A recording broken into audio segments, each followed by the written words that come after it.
What's going on, guys? As I am Candle Co, CEO, founder, you know what I'm saying, all that. It's your boy Maya, man. Today we talking about what I learned after making my first 1,000 candles.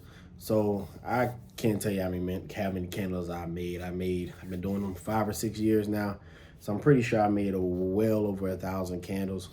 So these are some of the things that I've learned as a candle maker. This is for future candle makers, people who just want to do it as a hobby, people who don't know, but they kind of want to understand how it goes.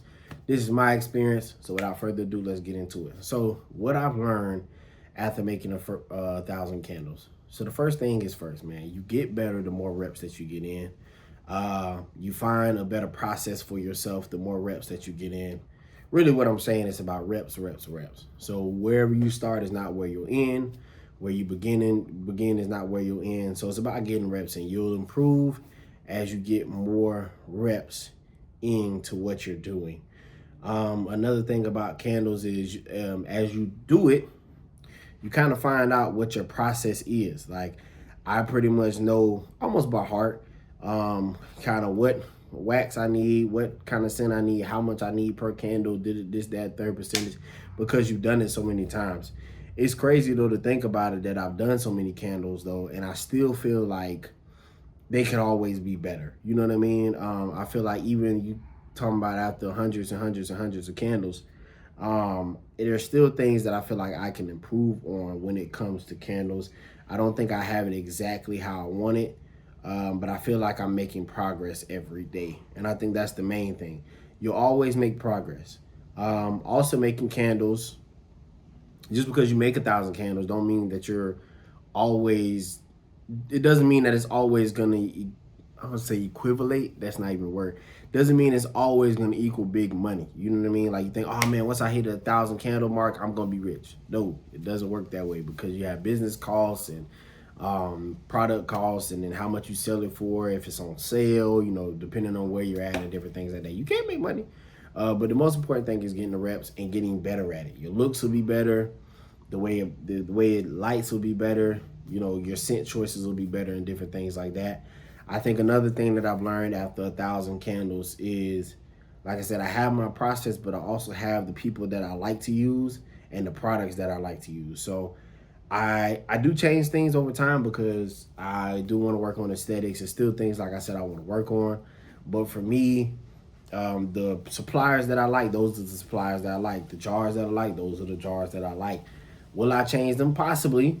But I kind of have what I like because I know what works for me. I think also after 1,000 candles, you kind of figure out what scents you like to use. So for me, one thing I do, and I'll make it in another video, but I usually do scents based on season. So I kind of have, you'll figure out, okay, do I want to be a person that want to offer all these things, or do I want to be a person that just offers a few things? You figure out what your offering is.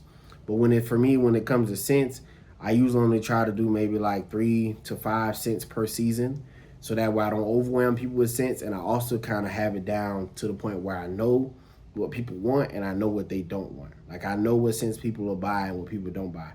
Now, when I have extra scent on hand that I either get from somebody or people give me and things like that, or people request, then that's different. But for the most part, I know what my top sellers is.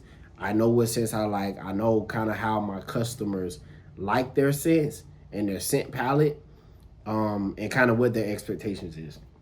So that's another thing. You just figure out your process, man. You're able to streamline your process a lot. I think for me, after 1,000 candles, getting the reps in, improving the process, you know, it becomes enjoyable for you, but it also can become not as monotonous, because like I said, if you have a process of the way that you like to do candles, it's easy to say, okay, boom, I got 100. It's gonna take me this much time to do it. I can focus on this, and then I can be done.